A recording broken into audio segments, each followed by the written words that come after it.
Hello YouTube, welcome to another League of Legends guide by eGaming Television. In this episode, we are bringing you Ezreal, and specifically, it is going to be Blue Ezreal. With all the changes to masteries in 5.24, Blue Ezreal is now very strong with all of the current engage/assassin comps that are in the meta right now. The build we're going to be using focuses on mass poke ability while also getting lots of cooldown reduction to use your ultimate as often as possible.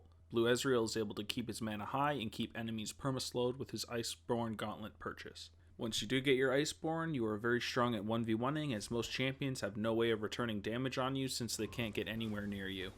Now with all these benefits, our auto attack damage is lower, however, than most traditional AD carries. However, like I was mentioning, we do have a lot more survivability since we do get armor from the Iceborne Gauntlet, and we have a ton more kite than a traditional AD carry as well. Now with this build, Ezreal's already insanely hard to get on top of, and with his E, he even has a built-in escape. He's very safe in lane, and he is very safe in teamfights as well later on. In this guide, we're going to touch on Blue Ezreal's pros and cons, his masteries, runes, summoners, each of his ability leveling order, his item build, and a few closing remarks as well to finish it off. We're going to hop right into it by starting with Ezreal's pros and cons. First with his pros, and the first being he has very strong poke. He has very long range with his Q, and he's able to get off a lot of damage without taking any return damage because of the very long range on this attack. Because of the long range on your Q as well, if you are losing lane, you can get last hits from a pretty long range, as you can just last hit with your Q since it has a rather short cooldown. Now because you have the ability to last hit from far away, if you are losing the lane and you have a built-in escape with your E, you are very safe in your lane. Ezreal's also got a global ultimate, which is great for killing minions that are on your tower if it's across the map and nobody's close by. It's also great for finishing off kills if you're able to aim it correctly and get the last hit on an enemy. If you have Dragon or Baron warded and you're able to calculate the HP of your attack as well as how fast the monster is dying, you can also get Dragon and Baron steals with this ability. So another pro Ezreal has, at least Blue Ezreal, is that he has a permaslow from his Iceborne Gauntlet. This makes kiting enemies that are trying to get on top of you a hell of a lot easier than if you're playing something like a Misfortune, which doesn't even have a built-in escape.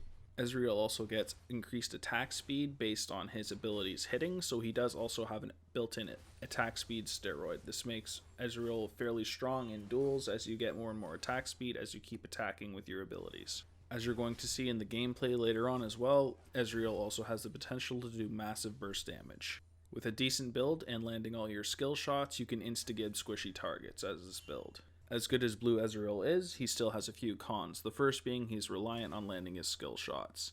He has 3 skill shots technically, including his ultimate, as well as his E kind of working as that, as you need to make sure you're close with your landing spot for the dart to go off. It is very important as Ezreal to land all your skill shots, especially as the Blue Ezreal, as you're not really high on attack damage. With that said, that leads into the last con, which is he is lower auto attack damage than a traditional AD carry.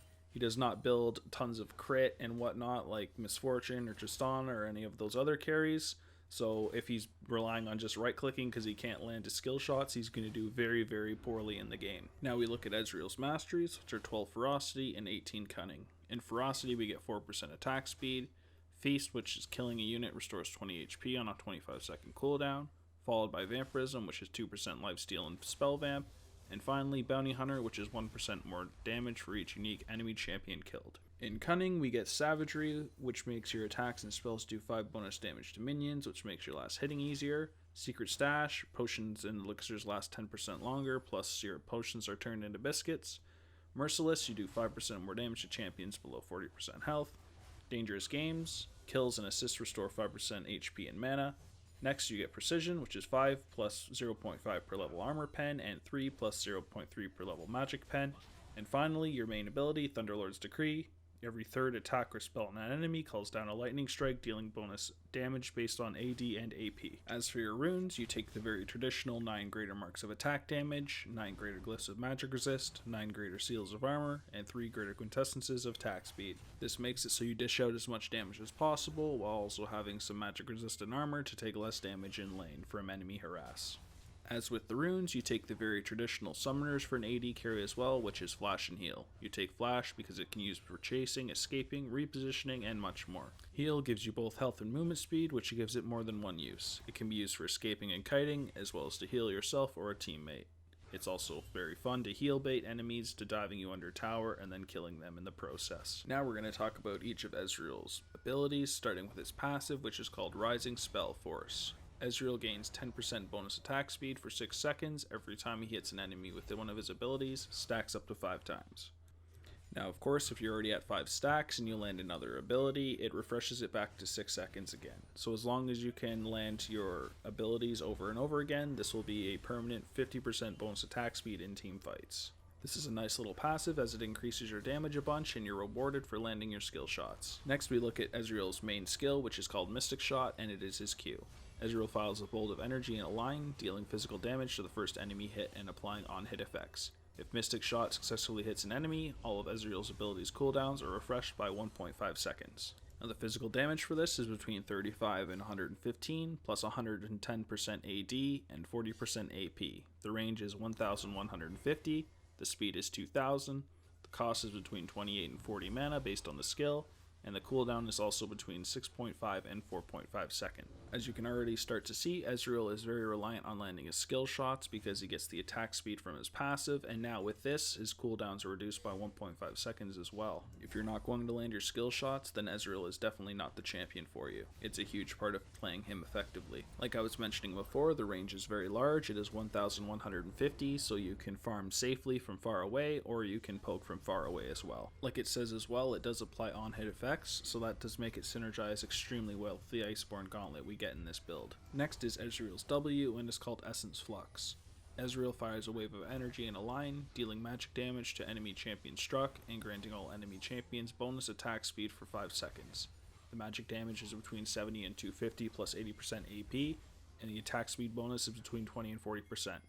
The range is 1000, the speed is 1550, the cooldown is 9 seconds, and the cost is between 90 and 50 mana. Now this is your worst ability, as it is based only off of your AP, so you do not max it until very end. As well, it is worth noting that if you do cast this and then you Arcane Shift, which is your jump and is your E, into it, you do get the attack speed bonus. Next is Ezreal's Escape/Gap Closer, which is called Arcane Shift, and it is his E. Ezreal blinks to the target location, firing a homing bolt that deals magic damage to the nearest enemy. The magic damage is between 75 and 275, plus 50% bonus AD and 75% AP. The range is 475, the cost is 90 mana, and the cooldown is between 19 and 13 seconds. Now this is a great ability because you can use it to close a gap and get extremely aggressive on an enemy champion. As well, if you're getting ganked, you can use it to go away from the champions and be safe. We max this after your Q as it grants bonus attack damage, and the cooldown does go lower with the rank. Last but not least is Ezreal's ultimate, which is called True Shot Barrage. After gathering energy for 1 second, Ezreal fires an energy missile in the target direction, dealing magic damage to enemies it passes through. Each enemy hit reduces the missile's damage by 10% down to a minimum 30% damage. The magic damage is between 350 and 650, plus 100% bonus AD and 90% AP. The range is global, the speed is 2000, the cost is 100 mana, and the cooldown is always 80 seconds. Like you can see, it has very good base damage, and it does have good ratios as well, so this can really chunk enemies and be great in team fights where people are clumped up. Because this is only an 80-second cooldown ultimate, and we do build a bunch of cooldown reduction as well in our build, you can use this to clear minion waves if needed, if you want to save towers with lots of minions clumped up on them. With all the abilities covered, we're going to look at the order in which you take them. First is True Shot Barrage, which is your ultimate. You take this whenever you can, meaning level 6, 11, and 16. We follow this up with Mystic Shot, which is your main ability and is your Q. You take it at level 1, and it is your main leveling priority. So you take it at 1, 3, 5, 7, and 9. Next is Arcane Shift, which is your E. You take this at level 2, and it is second in leveling priority. So you take it at 2, 8, 10, 12, and 13. Finally is Essence Flux, which is your W. You take it at level 4, and it is last in leveling priority. So you take it at 4, 14, 15, 17, and 18. Now we're going to look at how to build a blue Ezreal. You start by taking Doran's Blade and a health potion. You then move into getting a Manamune, Iceborne Gauntlet, and Ionian Boots of Lucidity. This gives you 30% cooldown reduction and gives you the ability to kite with your Iceborne Gauntlet, as well as having lots of mana from your Manamune. We then move into a Blade of the Ruined King for some lifesteal and some nice added damage. Then we followed up with a Lord Dominic's Regards to get through any armor that the enemies have, and a Guardian Angel for some survivability. Now, since you already are a hard target to kill with this build, you can swap the Guardian Angel for a Bloodthirster. You can also get a Mercurial Scimitar if you feel that the cleanse is going to be very effective against the champions you're against, and same with the Banshee's Veil if you know you can block important spells. Now I really feel like Blue Ezreal is making a big comeback right now. With the meta being assassins and engaged champions, this makes Blue Ezreal a hell of a lot safer than a traditional AD carry. He may not do quite the damage that a traditional AD carry would do that has a lot of crit, however, at least he survives and is able to do at least some damage. Ezreal is by far my favorite AD carry to play. He's very safe to play, and it is very fun trolling people with permaslows as it really pisses them off. A good blue Ezreal can really make your life miserable if you're playing a melee champion that's trying to get to the AD carry. I'd like to thank you guys for watching this guide. I hope you found it helpful and informative. Please like and subscribe if you enjoyed the video, as I will have many more coming out in the near future. And as always, if you guys have any champions you'd like to see a guide on, please also leave those in the comments.